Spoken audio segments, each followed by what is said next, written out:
DZRH, Elizalde. Forget the past, it's time to mend. A corporate thing. So, ang sinasabi ko na lang,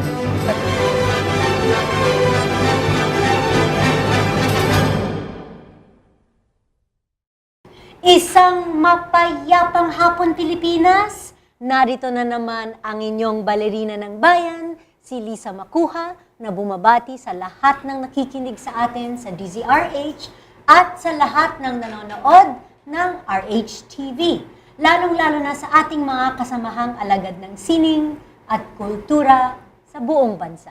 Katatapos lang natin ipagdiwang ang World Ballet Day noong nakaraang Martes, October 4. At nagkaroon nga kami sa Ballet Manila ng isang maliit na programa sa Star Theater bilang pakikiisa sa iba't ibang ballet companies sa buong mundo na nag-celebrate noong araw na yon. Subalit hindi dyan nagtatapos ang aming pagdiriwang sa buwang ito. Patikim pa lang yan. Nais namin kayong anyayahan sa pagpapatuloy ng aming 21st performance season na may temang The Revenge of the Classics. Sa darating na October 14, 15 at 16, ihahandog namin sa inyo ang The Swan, The Fairy, and The Princess, a collection of excerpts from 3 of the most beloved ballets of all time na inilapat sa musika ng dakilang kompositor na si Peter Tchaikovsky. Makakasama po namin dito bilang guest artists ang veteranong aktor na si Miguel Faustman at ang principal ng Kremlin Ballet na si Mikhail Martinyuk. At syempre, meron tayong napakagandang live music mula sa Manila Symphony Orchestra sa ilalim ng baton ni Maestro Alexander Vikulov. At para lalo kayong maingganyo na manood, kasama natin sa hapong ito ang 3 balerina na magbibigay buhay sa mga pangunahing karakter ng The Swan, The Fairy, and The Princess. Sina Abigail Olivero, Donna Rain Mangahas, at Catherine Barkman ng Ballet Manila. Tubong Kabanatuan, Nueva Ecija. 13 anyos si Donna Rain Mangahas nang tanggapin bilang trainee sa Ballet Manila noong 2005. Taong 2009 nang manalo siya ng ikalawang pwesto sa Junior Division ng National Music Competitions for Youth Artists. Nagtapos siya ng kursong BS Nutrition and Dietetics mula sa UST noong 2012 at pumasa sa board licensure exam sa taong ding yun. Sa kabila nito, pinili pa rin ni Donna na ibigay ang kanyang oras at atensyon sa ballet. Nanalo siya ng bronze medal sa Senior Division ng 2013 Asian Grand Prix sa Hong Kong. Kasama din ang silver medal para sa Pas de Deux Division at ang So Danza Award. Noong 2014, napabilang siya sa Dancers to Watch ng Dance Europe magazine para sa kanyang pagganap bilang Nikia sa La Bayadere. Pinangalanan siyang principal ballerina ng kumpanya noong 2015 at binigyan ng pangunahing papel sa world premiere ng Bloom na kinumisyon mula sa tanyag na choreographer na si Annabel Lopez Ochoa para sa ika-20 anibersaryo ng Ballet Manila. Isinilang naman sa Singapore, ngunit lumaki sa Australia. 3 taong gulang lamang ang BM soloist na si Abigail Olivero nang unang mag-aral ng ballet.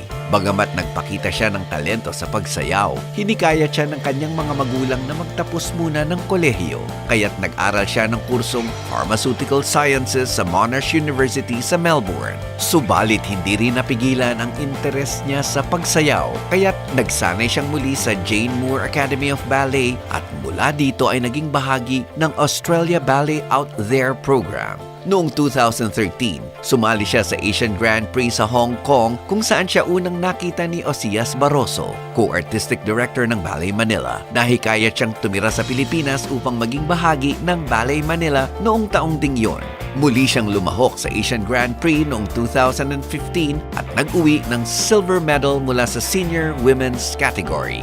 Sa edad na 19, Si Catherine Barkman ang pinakabatang principal dancer ng Ballet Manila. Isinilang sa New Jersey, lumaki siya sa Bucks County, Pennsylvania kung saan siya unang nag-aral ng ballet sa edad na 3 taong gulang. Sa edad na 14 ay naging estudyante siya ng Vaganova trained teacher na si Nadia Pavlenko. Ilan sa mga karaalang natanggap niya sa international at regional competitions ay ang gold medal sa Women's Senior Classical Division ng 2014 Youth American Grand Prix sa Philadelphia at ang gold medal para sa classical variations at bronze medal para sa contemporary dance sa 2015 Tanzolymp sa Berlin, Germany.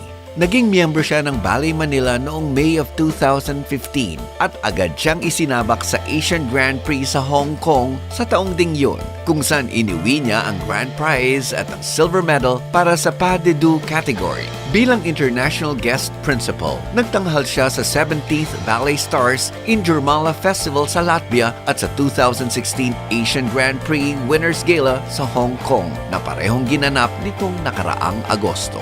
Isang mainit na pagbati ang hatid ng Art2art sa mga pangunahing balerina ng Ballet Manila sina Donna Rain Mangahas, Abigail Olivero at Catherine Barkman.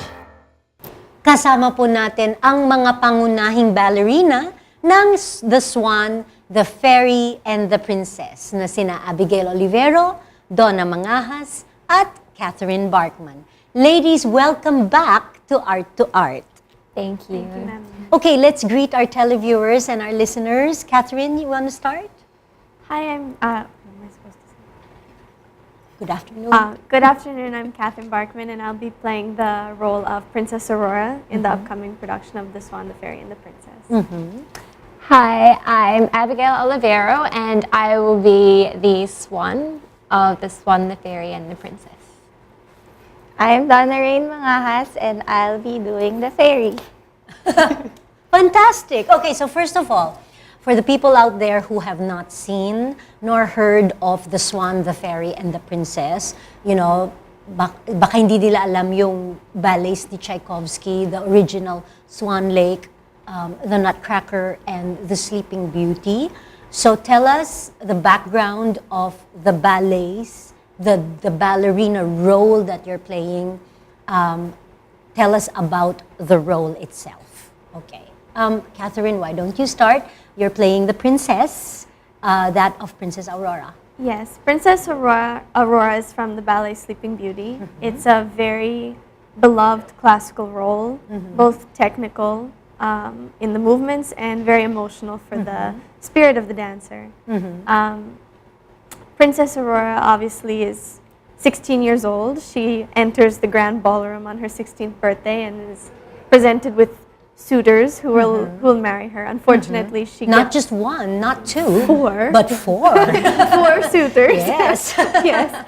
And she is expected to choose to be married, but she's young and full of life, very pure.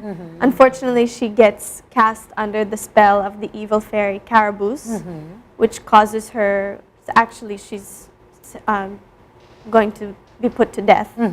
But the lilac fairy comes and quells the spell, and she winds up sleeping for 100 years. She wakes up and overcomes all of the hardship, and she gets married. Yes. It's a wonderful story. She falls in love at first sight. Yes.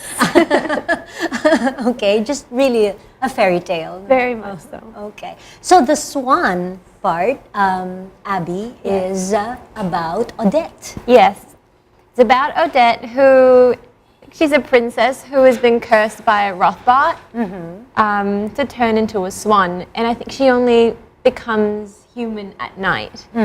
And the only way she can break that curse is to find true eternal love.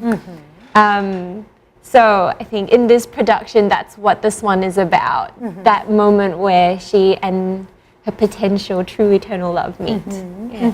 Yes. And that love is in the person of Prince Siegfried. Yes. Okay. And Donna, you're playing the fairy sandwiched between the swan and the princess.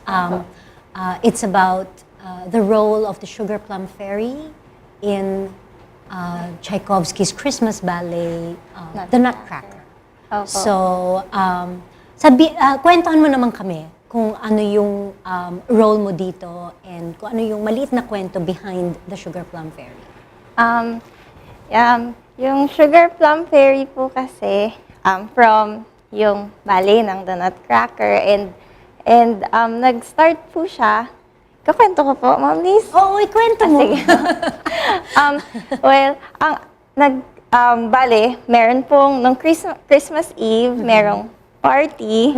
Tapos, merong little girl, si Masha or si Marie, na niregaluhan po siya ng godfather niya ng Nutcracker. Tapos, nung Christmas Eve, nung midnight, merong something magical na nangyari, na parang lumaki yung tree, tapos may mga daga, tapos hanggang sa, na parang nakita ni Masha na parang, merong nangyayaring labanan, na merong mga daga, tapos mga soldiers, and then, nakita niya yung leader ng mga soldiers, yung Nutcracker doll na binigay sa kanya, ganyan.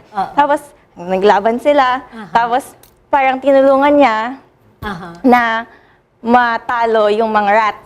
So, binato niya yung slipper niya dun sa King Rat hanggang sa natalo nila yung rats. Tapos, biglang nag-transform yung Nutcracker naging prince. Tapos hanggang sa dinalan ng prince si Masha dun sa lugar nila. Tapos, dun sa lugar... Yung Kingdom of the Sweets. Kingdom of the Sweets, Land of the Sweets, ganyan-ganyan. Tapos, yung Land of the Sweets, parang yung ruler ba tawag doon? Basta parang pinaka-head is yung Sugar Plum Fairy. So, ayun. Tapos po, parang si Masha, nagsayaw sa kanya yung mga iba-ibang candies, ganyan-ganyan. Tapos, yung pinaka-finale is yung dance ng Sugar Plum Fairy. Yung sayaw ng fairy at saka yung prinsipe, yung Nutcracker Prince. Okay. Parang napanood na namin yung buong Nutcracker sa kwento mo, Donna. Salamat. Sige, The Swan, the Fairy, the Princess, obviously mga fairy tales ito. It's story ballets, no? So, nakaka-relate ba kayo sa mga characters na pinoportray ninyo? Can you relate personally to the characters that you're portraying? Why don't we start with the Swan? Yeah, I think it's very relatable, not in the sense that like we're all trying to break the curse of being a swan, but I think it's particularly in this story, Act 2 of Swan Lake, it's very much she is vulnerable to this person who just appears and who might be the answer to her prayers. So for me, I think it's relatable because in life, how many times can you feel vulnerable to a situation where this big opportunity comes and it's so hopeful, but you don't know, is this the right thing? Is this for me? So I feel like that, particularly the 8-minute pas de deux, is this whole like it's a conversation, but to me, like it's almost like I can play out a monologue in my mind, like, is this really it? No, it can't be. That feeling. And I'm sure nakakatulong. I'm sure it helps a lot na ang kasayaw mo ay your real life prince. Yes. Abby, how does that feel? Very realistic. You don't know if this man is for you, like if it's really going to work out, that sort of fairy tale, like, yeah. Okay. So we go to the fairy, Donna. Can you relate to the little girl who saves the Nutcracker from being eaten by the rat and transforms into a prince? Opo, pero parang ano? ewan ko, parang feeling ko parang si Rat, yung King Rat si Daddy, pero ayoko sabihin yun.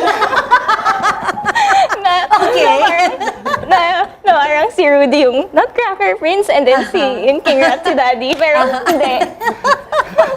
Ay, hindi po maganda. Sige. Secret na lang. Sabihin na natin, secret. Okay. Okay, Catherine, what about how can you relate to the role of Princess Aurora, 16-year-old coming out, and then suddenly in her party, in her coming out party, she's cursed and she falls asleep, she wakes up and she gets married right away. Well, I've never been cursed, nor have I had 4 suitors, but I can relate to Aurora as the person that she is. When Aurora enters the party, she is young, she is full of life, she's a light for that party. You know, she really just is one of the most pure, kind-hearted characters, I think, of classical ballet. And you see that through her dancing. Personally, I can connect with that. I feel very much the same. I'm a pretty pure person, you know, and I try just to be happy and be a light person in my life. And I think we all overcome obstacles, maybe not spells from evil fairies, but we all have our own spells from evil fairies that we must overcome. So I can relate to that. And I remember you telling me that when you were starting to dance, everyone told you that the role of Princess Aurora was you. Is that true? It is. When I was still undergoing training for ballet, my teacher would always say that Aurora was really a part that I could fit into, both technically and emotionally. So she would always give me small variations to dance at competitions, but it was such a tease, you know, because it was just one part, and I always looked forward to the day where I could experience the whole thing. So I'm really excited. Okay, that's fantastic. But okay, very briefly, let's just get into how you got into ballet and what inspired you to pursue the art professionally. So, you know, was it love at first sight? Were you a reluctant dancer in the beginning? You know, things like that. I'm sure maraming mga bata ngayon na nakikinig sa atin na baka gusto din nilang pumasok sa ballet at gusto nilang malaman the story behind your careers as professional ballerinas. So, Donna, let's start with you. Anong age ka nag-start mag-ballet at bakit mo naisip na gawin itong isang profesyon? Nag-start po ako nung 7 years old ako sa Nueva Ecija, sa maliit pong ballet school doon. And then, nung una po, parang si ate yung nagbabalay hanggang sa parang ina-idol ko si ate na nagbabalay din siya. So parang, Daddy, gusto ko rin magsayaw, ganyan. Hanggang sa, ayun po, in-enroll nila ako hanggang sa nagtuloy-tuloy, parang eventually, si ate nag-stop na din dahil sa school, pero parang gusto ko pa rin siya po ipagpatuloy hanggang sa nung pumasok po ako ng BM nung 12 years old, 11 years old ka nung pumasok ka sa Ballet Manila School? Apo, 12. Tapos hanggang nung... Naalala ko eh. Kasi lit-lit mo pa nun eh. Ngayon mas matangkad ka na sa akin. Okay. Ayun po, tapos nung nag-BM ako, parang doon ko na po parang naisip na parang, ito na yung parang gusto kong gawin. Kasi parang, nung ang dami ko na pong nakita na nagbabalay din na parang, yun na yung naging profession nila, ganyan. Doon ko na din po na-feel na parang, ito na din po yung gusto kong gawin. Okay. Abby, ikaw naman? I started ballet when I was 3 years old. I think it was because Dad took me to a family friend's ballet school, and I kind of peeked in, and I was like, "Oh, I want to do that. I want to do that." Now that I think about it, at the time you were 3 when you told your dad, "I want to do that. I want to do this with the pretty music." Okay. So I just joined, and I like moving to music. Like, there's heaps of videos at home where Dad would just play the guitar and I'd just spin around the entire living room. But growing up in Singapore, being a professional dancer wasn't really an option. It was always education, and the art scene wasn't that big. So when people said like, what do you want to be? And you say, I want to be a ballerina. It's like, this kid's not going to be a ballerina. Like, there's no hope there. But I enjoy dancing, so I took it seriously. And then when we moved to Australia, that's where, you know, it became more possible. Like, oh, there is a chance I could train.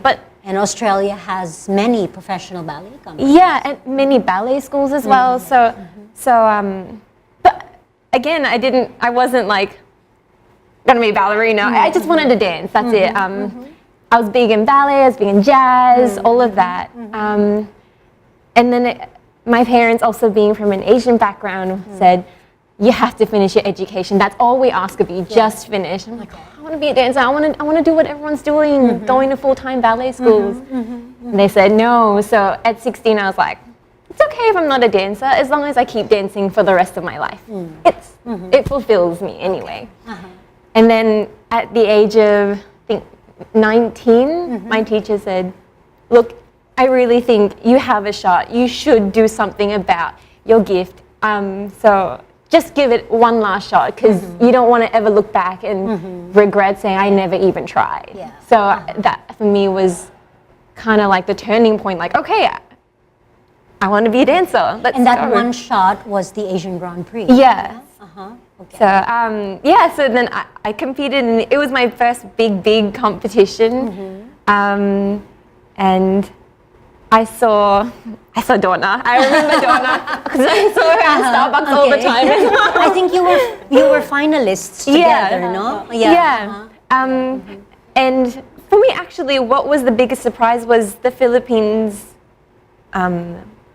arts. Like I think I didn't really know where Philippines was. I wasn't very good. I wasn't very good at geography. But I just wasn't aware that Philippines had ballet in the first place. So to see so many Filipinos at the Asian Grand Prix was really nice, because I found that their personality on stage just shone. Like, they're very their stage presence was very Wait, was that the Asian Grand Prix na nag-bronze medal ka, Donna? Okay, I see. Okay. And that brought you to Ballet Manila. Yes. So we're very happy to have you here and dancing the swan. Okay, Catherine, tell us your story. So at 2 years old, it came At 2? 2. So Abby was 3. 2 years old. You were 2, and even I- earlier. Yeah. It came out of nowhere. I didn't see anything. I told my parents, I sat them down and I said, I'm going to be a ballerina. And they were like, so is every 2-year-old, Yeah, you know, I'm going to be a ballerina. But I was very serious about it, to the point where, you know, my mom said, well, you're only 2, so you can't join a ballet school until you're 3. They don't accept 2-year-olds. So on my 3rd birthday, I said, Mom, did you call them? She goes, call who? I'm like, the ballet school, Mom. We talked about this. I'm going to be a ballerina. You know, so, and then it was straight, you know. Yeah. I was very adamant. My parents always let me kind of drive the ship, you know. I was the one who pushed to be the ballerina. Okay. And I think my training really took off when I met my Russian coach at 14 years old. And that's when I had to redefine my technique and my foundation as a dancer, which ultimately, I think, led me to Ballet Manila. Well, led you to many competitions. Yes. And then ultimately it led you to, when you turned 18, I think. Yes. That's when you wanted to become a professional. Yes. And sought out Ballet Manila. Yeah. And it's Catherine's 2nd season with the company. Abby, it's your 3rd season with the company. Donna, I forget. It's your 8th season with the company? Parang ganon. Parang 10 na po ata. Or 10th. I won't be surprised kung 10th. Okay, marami pa po tayong pag-uusapan kasama sina Donna Mangahas, Abby Olivero at Catherine Bartman ng Ballet Manila. Dito pa rin sa Art2art, magbabalik po kami pagkatapos ng ilang paalala. Programang hatid ay sining at kulturang para sa lahat. Magbabalik ang Art2art. Schedule ng mga inaabangang konsyerto. Update sa mga magagandang panoorin sa mga tanghalan at teatro. Narito na ang Art2Art Calendar. Narito ang ating arts calendar. Sa musika, inihahandog ng Resorts World Manila sa pakikipagtulungan ng Aliw Awards Foundation Incorporated at Tag Media and Public Relations ang The Best of Aliw sa Newport Performing Arts Theater October 11. Sa kauna-unahang pagkakataon, magkakasama ang mga Aliw Entertainers of the Year na sina Rico J. Puno, Lea Salonga, Dulce, Jed Madela, Lisa Macuja-Elizalde at Jerfil Flores. Kasama ang Lifetime Achievement awardees na sina Ramon Jacinto at Imelda Papin at Hall of Famers na Angelos, Halili Dance Company at Spirit of 67, pati na rin ang Junior New System. Ang palabas ay naglalayong kumalap ng pondo para sa Aliw Welfare Fund para sa mga live entertainers na may karamdaman at sa pagpapaayos ng Christ the King Parish sa Quezon City. Sa sining biswal, inihahandog ng Sining Kamalig Art Gallery ang group exhibition na pinamagatang Ebarotica mula October 15 hanggang November 23 kung saan tampok ang mga obra ng kasibulan artists. Kabilang dito sina Yasmin Albonte, Lot Arboleda, Chi Cruz, Cecil De Leon Escobar, Imelda Cahipe Andaya, Ana Fair, Lorna Fernandez, Christine Garanchon, Lorna Israel, Amihan Humalon, Nina Libatique, Eden Ocampo, Jonabel Operio, Fel Plata, Reby Ramoso, Benay Reyes, Doris Rodriguez, Christine Shoko at Lia Toralba. Matatagpuan ang Sining Kamalig Art Gallery sa upper ground floor ng Ali Mall, Araneta Center, Cubao, Quezon City. Samantala, inihahandog ng Cultural Center of the Philippines ang unang solo exhibition ng artist-musician na si Vinti Lava na pinamagatang Yellow Green Sound Town. Tampok ang mga paintings at video installations kung saan pinag-aralan niya ang natatanging kapangyarihan ng tunog at musika. Magbibigay si Lava ng isang artist's talk sa October 19, alas 4 ng hapon sa MKP Hall ng CCP. Makikita naman ang exhibit hanggang November 20. Para sa karagdagang detalye, tumawag sa 832-3702 o mag-email ccp.exhibits@gmail.com o bumisita sa website culturalcenter.gov.ph. Usapang sining at kultura para sa lahat. Kasama ang Ballerina ng Bayan, si Lisa Macuja. Art2art.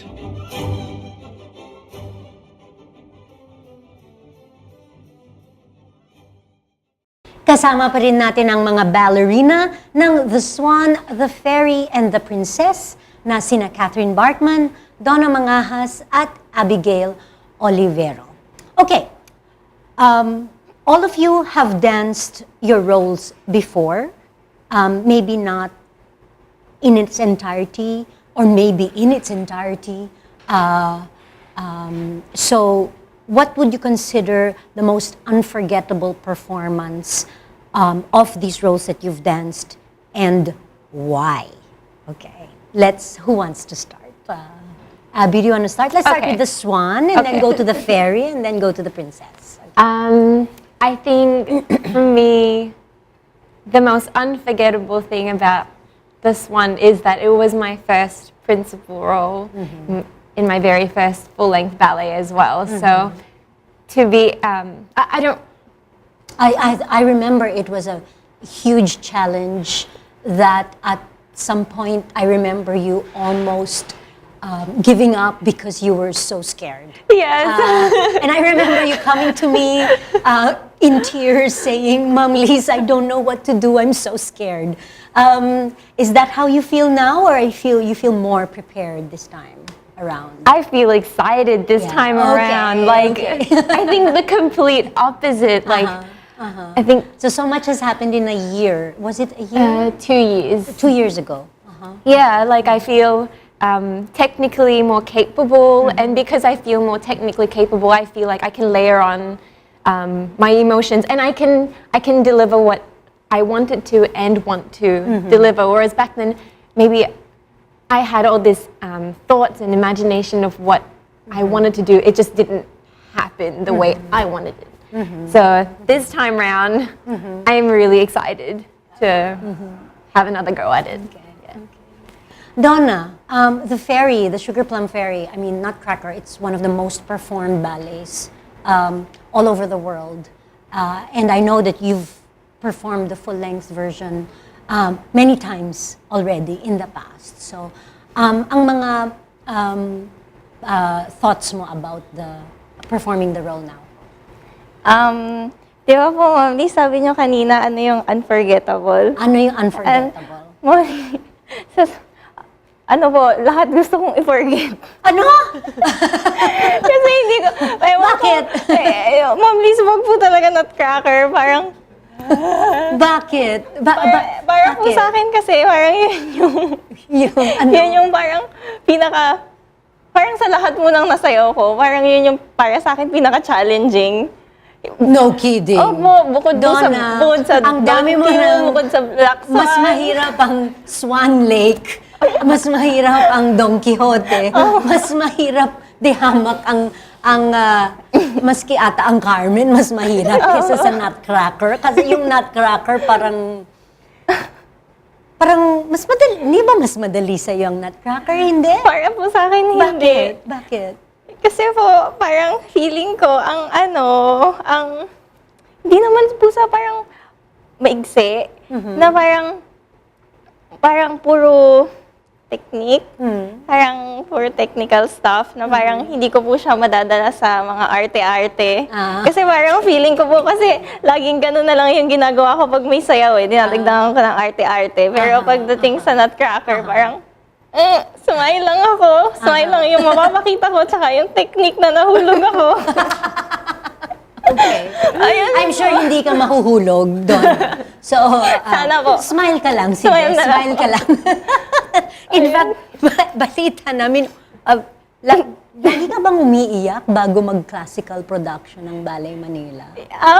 Pag po Totoo ba Nutcracker. yun? Pag Nutcracker. O sige. Parang sobrang, siguro 80% ng lahat ng nasayaw ko na Nutcracker, laging bago mag-show, sobrang kinakabahan po.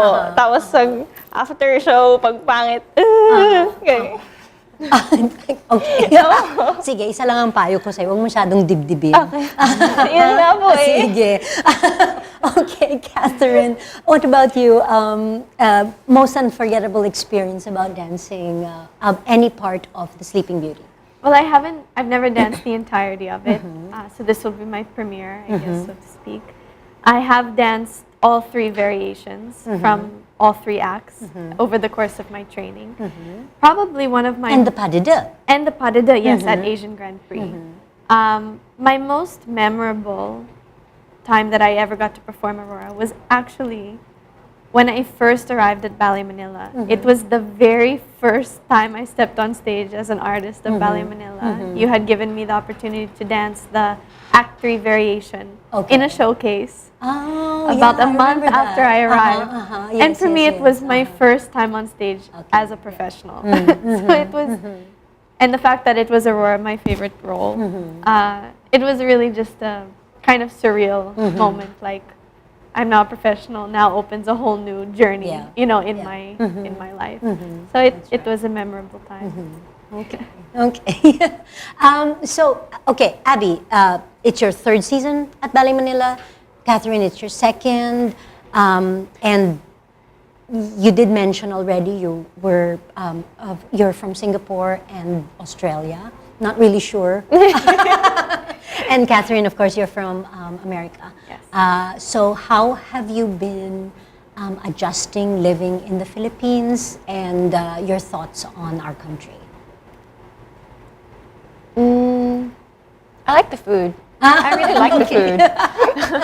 And I like that food is a really big culture here as well, so it works with me. I think still the traffic is really hard to deal with sometimes. Yeah, it's hard to deal with anywhere in the world, I think. Yeah, and especially when we tour for like B&B, ballet ballads. Yes, I think that's the most. That's when the traffic is really the most difficult because you might get to see your body a little bit. Yeah, that's true. What about the climate? I don't know, the sights, the sounds of Manila? I think I kind of like the tropical weather. I think maybe I'm a winter girl though, but it's fine. Okay. Sights and sounds. Feel like we're mainly at the studio, so. But I like it at the studio. It's very, for the people who don't know, the Ballet Manila studio, I think it's a very special studio because it's open air and it's not four walls. It's just three. It's 3 walls. 3 walls, and sometimes not sometimes, all the time when I take bar, it's really nice because you kind of just like. I only realized this yesterday when we were doing class in the theater. Everything's black. I'm like, where are the trees? Where's the clouds here? Okay. And Catherine, you left your family, friends, the security of home at quite a young age. Yeah, it was kind of an abrupt move actually. You know, after I had sought out Ballet Manila and decided to come, it was about a month where I just packed my things and at 18 I moved, you know, to the other side of the world, and it was an adventure. It really was, and a good one. The first year, I honestly can say, only now I'm starting to feel like comfortable and at home. Maybe it's because I moved so fast. Maybe it's because I moved so young. Yeah. And living in the suburbs of Pennsylvania was all I knew. Yeah. You know, so now I'm in this big city, in a different country. But I really... And you've also traveled a lot more. I have traveled, yes, even with Ballet Manila. But I feel like I've adjusted very nicely. I love the people here. I think they're so warm and they're so kind, and they would open their home to anybody. And for me, that's a beautiful thing. You don't get that a lot of places in the world. That's true. Well, the Filipino warmth and hospitality, we're known for that actually. Yes. Kilalang mga Filipino for their warmth and hospitality. Okay, ladies, let's invite the viewers and listeners once again. To watch Ballet Manila in The Swan, the Fairy, and the Princess. Who wants to help me there? Okay, Abby. It's on October 14, 15, and 16. And you can book tickets at ticketworld.com. Yes, ticketworld.com.ph. Call 891-9999. Let's hear from the Fairy. With the Manila. Sorry. Live orchestra with Manila Symphony Orchestra. under the baton of